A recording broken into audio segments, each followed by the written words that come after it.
ऐसे 1 अंकीय और 2 अंकीय प्रश्न बहुत ज़्यादा सिमिलर रहते हैं और इनके लिए जो हमारी बेसिक जो रणनीति होनी चाहिए ना, जो स्ट्रैटेजी होनी चाहिए, वो थोड़ी अलग होनी चाहिए। किनसे बेटा? जब हम 3 और 4 अंकीय पढ़ रहे हों। बात क्लियर है ना? या दूसरा बनाने वाला जो व्यक्ति है, वो पेपर किससे बनाता है? एनसीईआरटी बुक से। नमस्कार प्यारे बच्चों, कैसे हैं आप? उम्मीद कर रहा हूँ आप सभी लोग स्वस्थ और मस्त होंगे। मैं रोहित सिंह, आपका मेंटोर, स्वागत करता हूँ आपके अपने यूट्यूब चैनल एसएमसी विद्यावर्ष में। बच्चों, जैसा कि आप लोगों को पता ही होगा कि 3 नवंबर 2025 से अर्धवार्षिक परीक्षाएं प्रारंभ होने वाली हैं। माध्यमिक शिक्षा मंडल भोपाल द्वारा संचालित या एमपी बोर्ड की जो अर्धवार्षिक परीक्षाएं हैं, वो कितनी तारीख से शुरू होने वाली हैं? 3 नवंबर 2025 से। और बेटा आप लोगों को एक बात और पता होगी, बात क्या है सर? बात ये है, आपको पता होगी कि इसे अर्धवार्षिक और त्रैमासिक परीक्षा की मूल्यांकन को हम आंतरिक मूल्यांकन कहते हैं और आंतरिक मूल्यांकन के अंकों को वार्षिक अंकों के साथ जोड़ा जाता है, जिसके कारण त्रैमासिक और अर्धवार्षिक परीक्षाओं की उपयोगिता और बढ़ जाती है। ठीक है? तो कोई भी बच्चा जो इन परीक्षाओं को हल्के में लेता है, वो एक अच्छी परसेंट अचीव नहीं कर पाता। आप भी इन परीक्षाओं को हल्के में ना लें, इसलिए एसएमसी विद्यावर्ष आपके लिए लेके आया है एक महारणनीति। आज की जो महारणनीति है बेटा, वो संबंधित है, किससे संबंधित है? फिजिक्स से। किससे संबंधित है बेटा? आज की महारणनीति किससे संबंधित है? फिजिक्स कक्षा 12 से संबंधित है। किससे संबंधित है? फिजिक्स कक्षा 12। हाँ, वही फिजिक्स जो बहुत ब्रॉड है, बहुत बड़ा है। ऐसा लगता है कि सर अगर इसे रिवीजन करने भी जाऊँ ना, तो कम से कम 2 महीने लग जाएँगे।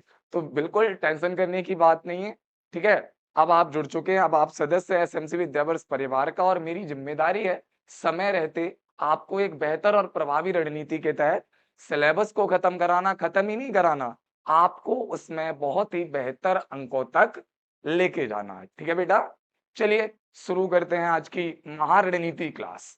ठीक है बेटा? महारणनीति क्लास के अंतर्गत हम क्या समझेंगे? सबसे पहले इसे समझ लेते हैं। बेटा इसमें हम क्या जानेंगे?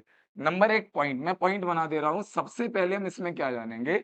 हम इसमें जानेंगे कि सिलेबस क्या है, ठीक है? हम जानेंगे पाठ्यक्रम के बारे में। किसके बारे में जानेंगे? पाठ्यक्रम के बारे में, कि सर हमें कितना पढ़ना है, कैसे पढ़ना है?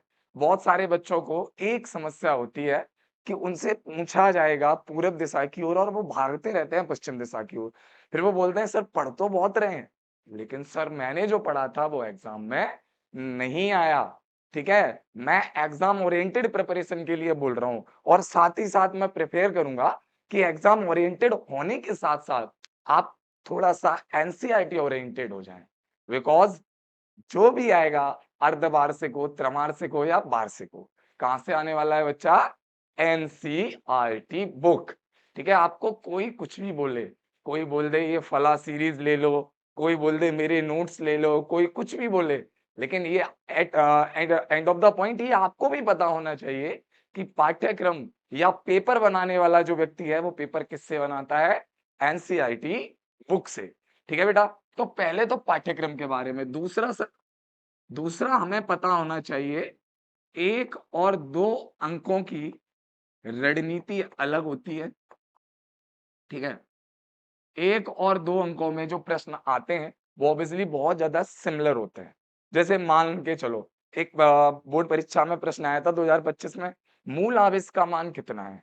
ठीक है? यही सेम क्वेश्चन 2024 सप्लीमेंट्री में 2 नंबर में आया था। तो 1 अंकीय और 2 अंकीय प्रश्न बहुत ज़्यादा सिमिलर रहते हैं और इनके लिए जो हमारी बेसिक जो रणनीति होनी चाहिए ना, जो स्ट्रैटेजी होनी चाहिए, वो थोड़ी अलग होनी चाहिए। किनसे बेटा? जब हम 3 और 4 अंकीय पढ़ रहे हों। बात क्लियर है ना? तीसरा सबसे महत्वपूर्ण पॉइंट क्या है? 3 और 4 अंकीय प्रश्न है। ठीक है बेटा? और मैं बता दूँ बेटा आपको, आप क जितने चाहे उतने वीडियोज़ देख लें यूट्यूब पर, एमपी बोर्ड की स्ट्रैटेजी को लेके। सब आपको प्रीवियस ईयर से कंपैरिज़न करवा के बताएँगे। लेकिन एसएमसी विद्यावर्ष पहला और एकमात्र ऐसा संस्थान होगा, जो फ्यूचर ओरिएंटेड बताने वाला है आपको। आपको पता होना चाहिए कि पेपर में 10 से 20% जो पोर्शन है, वो एनालिटिकली या विश्लेषणात्मक आने वाला है। विश्लेषणात्मक, समझ रहे हो ना? कैसा आने वाला है? विश्लेषणात्मक, एनालिटिकली आने वाला है। ठीक है बेटा? कैसा आने वाला है? एनालिटिकली। मतलब अपन इसे बिल्कुल भी हल्के में नहीं ले सकते।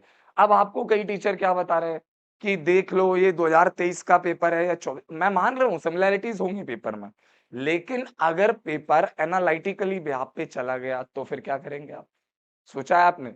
एमपी बोर्ड ने ऑब्वियसली पहले से बोल रखा है कि हम पेपर के लेवल को एक थोड़ा-सा डिफिकल्ट करेंगे।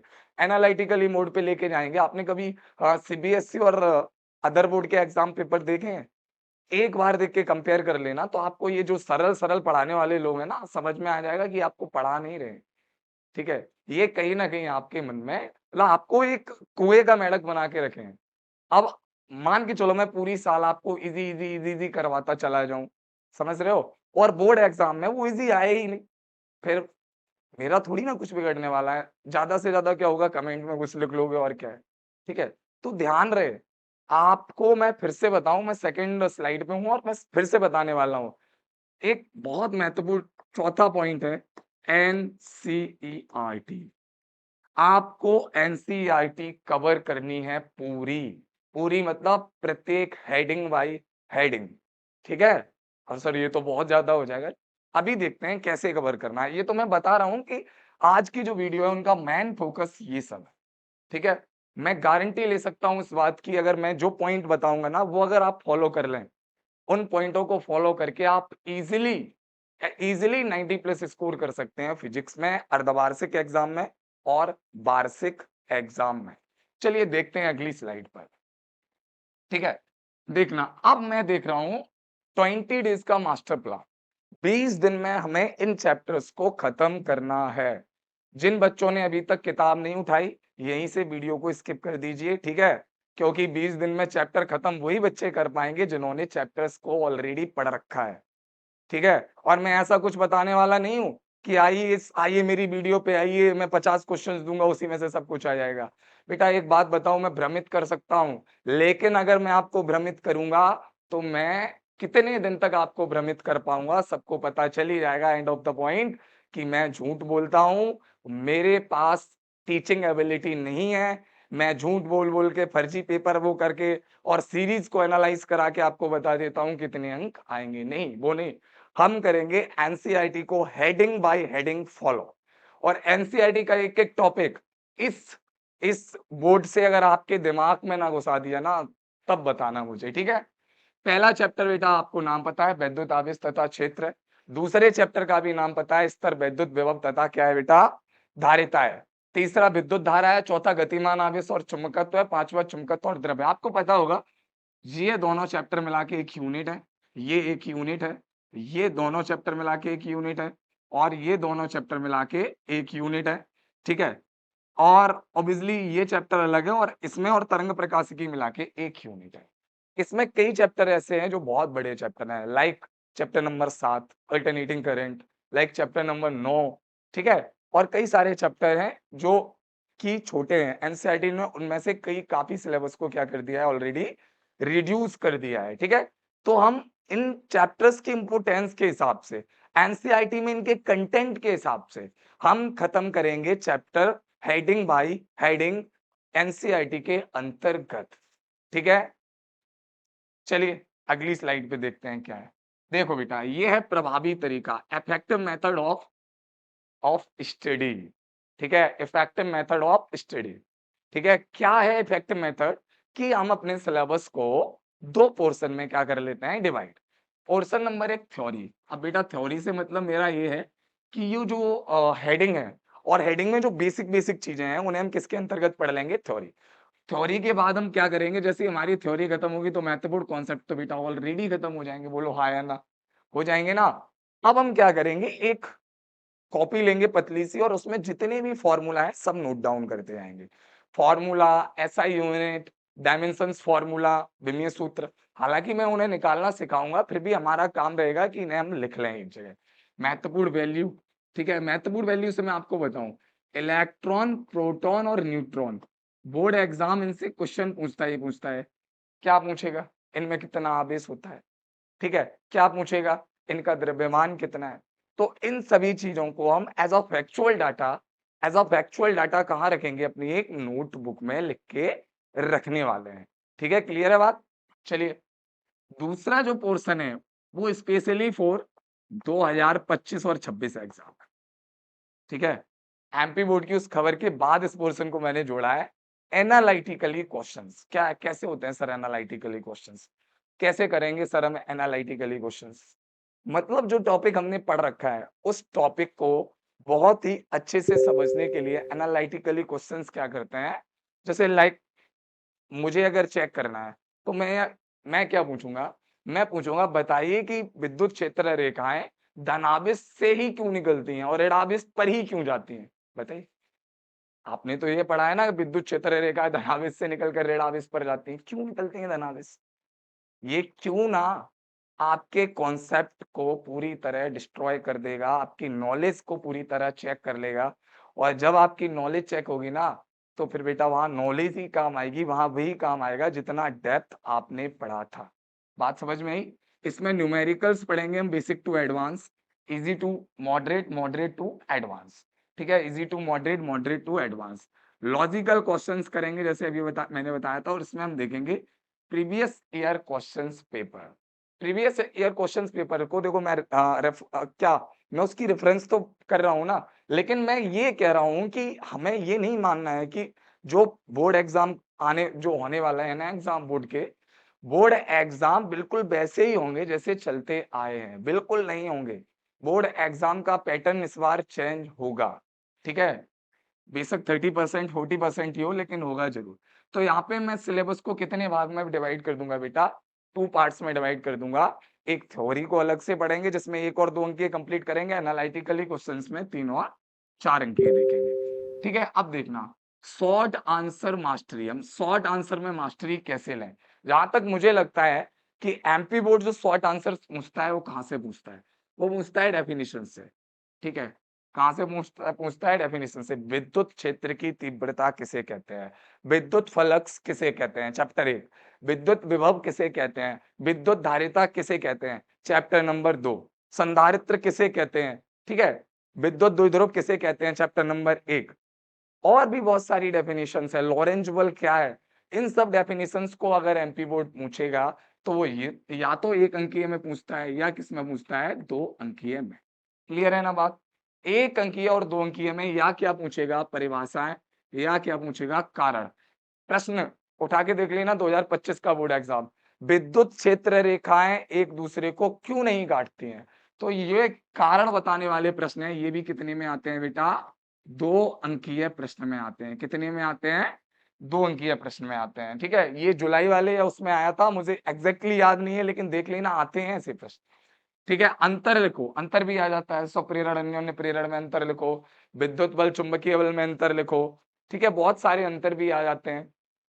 अंतर के अलावा शॉर्ट न्यूमेरिकल, न्यूमेरिकल है यदि यदि 2 आवेशों के मूल मान को दोगुना कर दिया जाए, उनकी बीच की दूरी को आधा कर दिया जाए, तो बल पर क्या प्रभाव पड़ेगा? लाइक ऐसे न्यूमेरिकल आते हैं या क्वांटीकरण से न्यूमेरिकल आ जाएगा, बिल्कुल बेसिक न्यूमेरिकल होते हैं।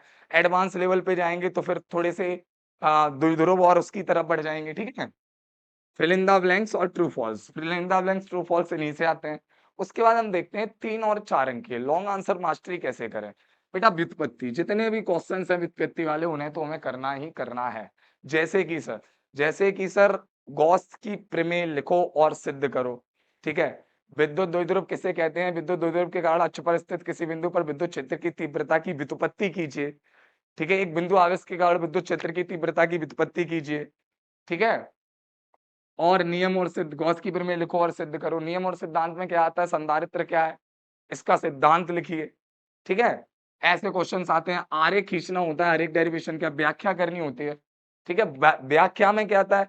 थोड़े से जो थ्योरेटिकल क्वेश्चन्स है, लाइक जैसे मान के चलो सेल सेल में ऑब्वियसली ऐसे क्वेश्चन्स हैं जो थोड़े से व्याख्या वाले क्वेश्चन्स हैं, ठीक है? चल कुंडल गैल्वेनोमीटर वगैरह इनमें है व्याख्या वाले क्वेश्चन जो चैप्टर 4 और चैप्टर 5 में है, ठीक है?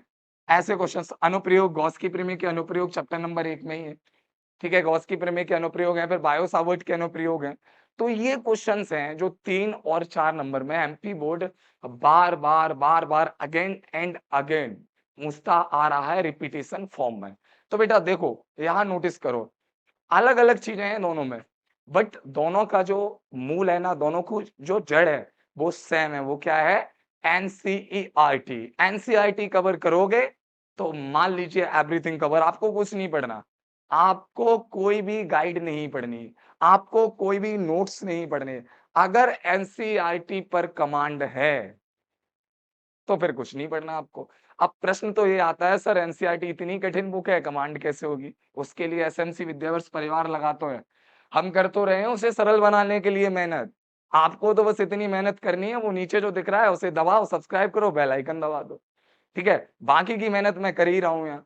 मैं कर रहा हूँ, मेरी टीम करेगी मेहनत। ठीक है? आपको ज़्यादा सोचना नहीं है, एनसीईआरटी मैं खत्म करवाऊँगा। आपके स्कूल वाले नहीं करवा रहे, आपकी कोचिंग वाले नहीं करवा रहे, कोई बात नहीं, कोई बात नहीं। मैं यहाँ निःशुल्क आपकी एनसीईआरटी खत्म करवाऊँगा। ठीक है?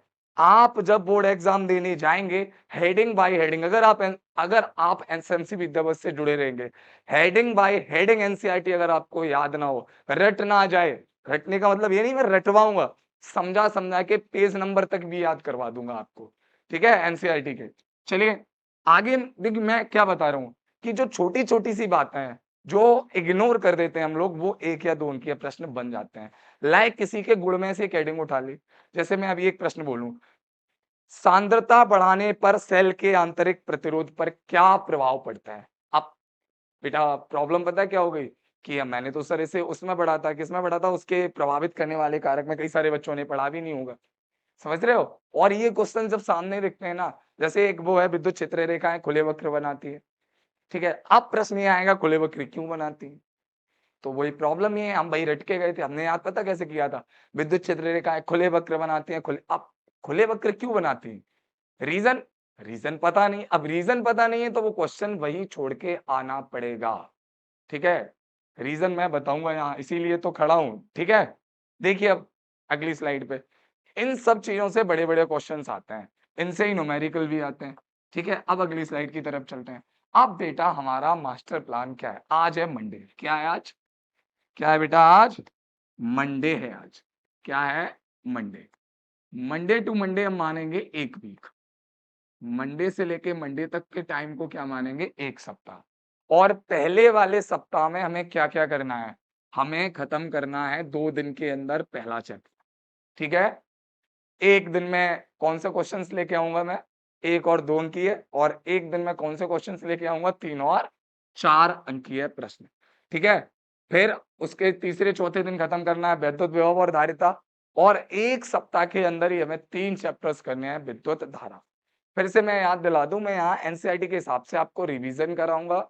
मैं क्वेश्चन्स लेके आऊँगा डायरेक्टली, क्वेश्चन्स में ही मैं बेसिक्स भी क्लियर करवाता जाऊँगा।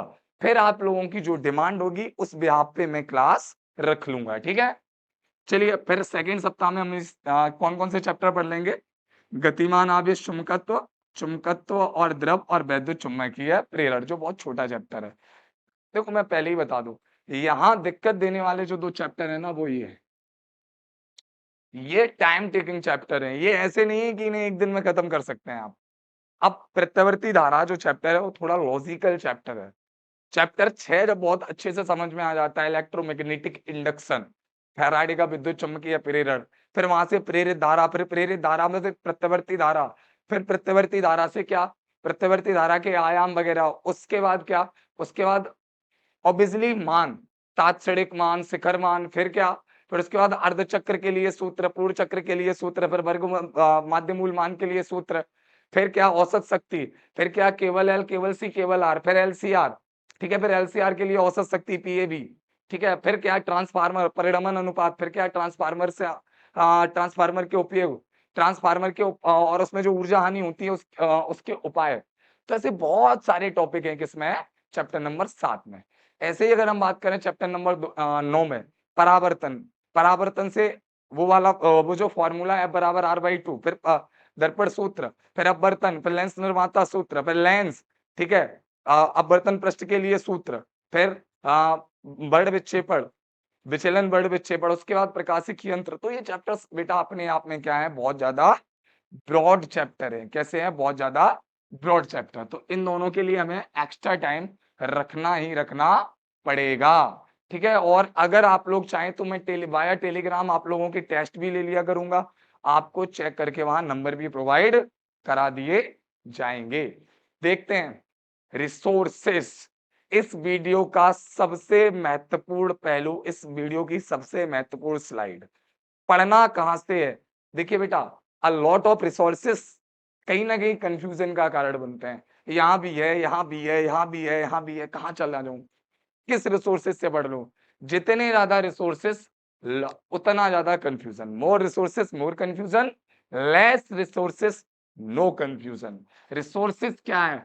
एनसीईआरटी के चैप्टर, और उसमें क्या करना है एनसीईआरटी में ऑब्वियसली, क्या करना है एनसीईआरटी के लिए कि एनसीईआरटी में जो आपके एनसीईआरटी चैप्टर के क्वेश्चन आंसर आपको सबसे पहले देखने हैं। Example and question answer NCERT से आपको देखना ही देखना है। क्लियर है बेटा?